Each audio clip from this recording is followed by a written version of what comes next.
CPR or first aid or anything like that, you would be coming to me. I do have other instructors that do help us also.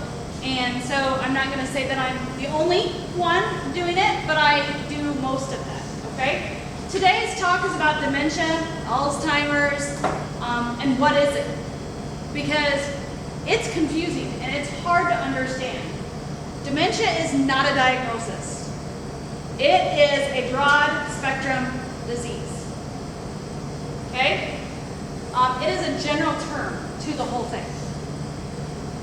Different things are connected to it. So if we say Alzheimer's versus dementia, Alzheimer's is a diagnosis. Dementia is the general term that Alzheimer's causes. Okay? Does that make sense? Excuse me. It's a cognitive, it deals with your cognitive, memory, language. It messes with their problem solving. It gives them the ability that they can't think correctly and straight. It messes up their nerve endings and flips every neuron around is really what it is about in the head. Because dementia is going to be the brain. It's going to be a decrease in cells or decrease in flow in your brain. Many things can point us toward the dementia, such as they get lost in a familiar place. They might be in their neighborhood that they grew up in, but they're lost. Okay? Unusual words that refer to very similar objects. Banana. Maybe they call it an orange. All right? Forgetting familiar names, not forgetting a normal name like I do all the time, right? I'm like, oh, what is that? Who is that? Or if I get lost in Des Moines, because I do that a lot too, right? Those are normal things. This is stuff that familiar people that we have talked to every day of our lives almost, that they cannot remember their name, okay? Now, they also say forgetting old memories, but honestly, the first thing they're going to start forgetting is short-term memory. They're going to forget, oh my gosh, did I just eat? All right? And they're not able to complete the tasks independently. So dementia describes a group of symptoms affecting the memory. Thinking, social abilities, and the more severe it gets, the worse it gets. Makes sense, right? So when we first start out, it might be just a few things that we're forgetting, but eventually, they're not going to be able to handle taking care of their little tasks by themselves at all. Right now, they can. But the more severe it gets, it more affects everybody's daily life. Okay? The psychosocial changes that they have is personality changes. Depression. Holy buckets, wouldn't you be depressed too if you can't remember? Oh my gosh, why would I forget that? And honestly, they remember that they forgot it. But they might ask you the same question in 5 minutes. Because that's where the neurons in the brain are not sending the signal correctly. They get paranoia. Like, what am I doing? What are you doing here? Did something happen? Okay? And I've dealt with this in my own family. Some of you probably have had this in your family. And some of you have probably are living it now. I'm currently living with it with a 97-year-old. Totally repeats himself about every 5 minutes. And that's okay. He's 97 years old. In my eyes, he can say it as many times as he wants to. Right? But does he have dementia? Absolutely he does. Okay? So it's a chronic condition. It progresses over time, and it is terminal. There is no cure for dementia. No cure. All right? So they're going to live with it. It's not like we can regenerate brain neurons at all. Sometimes it's caused, and it depends on how bad it is and how fast it progresses, to what area of the brain is affected. Was it from a damage? And you guys have probably heard, oh, they're all about concussions, right? Oh my, don't get a concussion. If you've got a concussion, now they keep kids off the field. And they say, no, you can't go on for so many weeks until all of your signs and symptoms have improved, right? Because this is why. Brain damage we can't correct. And any kind of brain damage or any kind of brain effect is gonna cause dementia of some sort. There's lots and lots of dimensions out there. So I'm gonna take it like this, okay? And you get to do my friend, okay? For just a second. She's like, no, I don't want to be. You got this. Okay. So I have, oh, my girl, please. That's okay.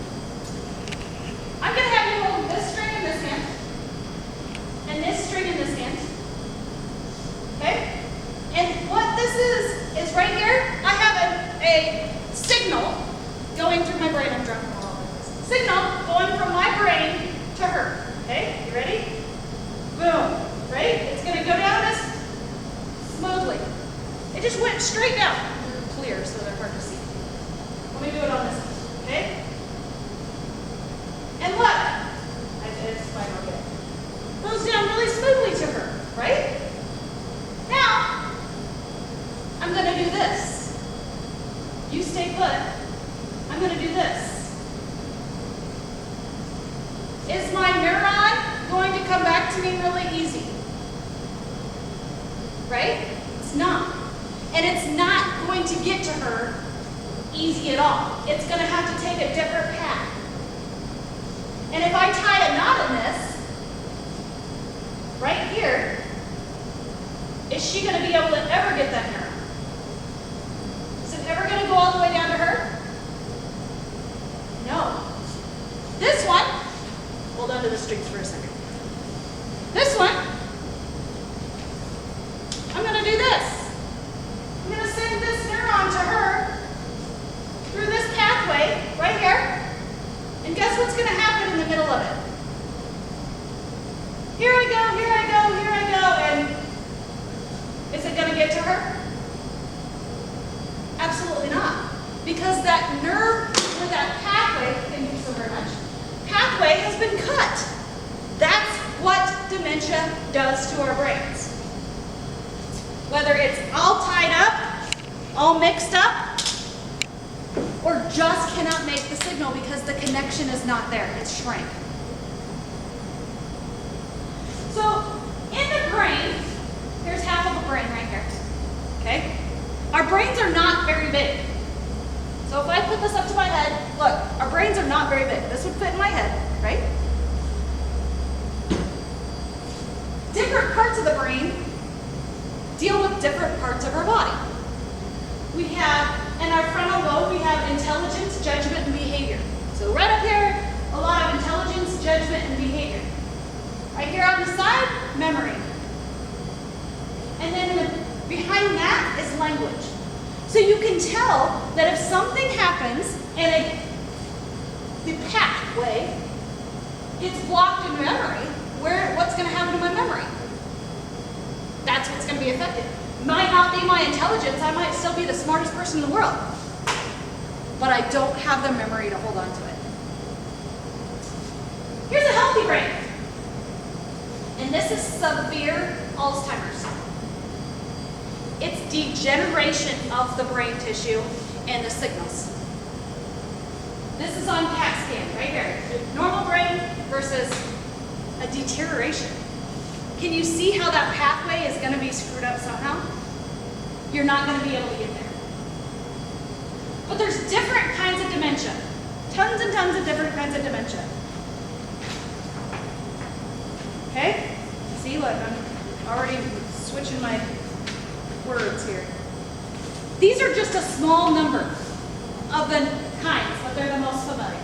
You guys, a lot of you have heard about the Alzheimer's, right? So most familiar. We have a vascular dementia, Lewy body dementias, frontal temporal dementias, and some mixed dementias. Those are the ones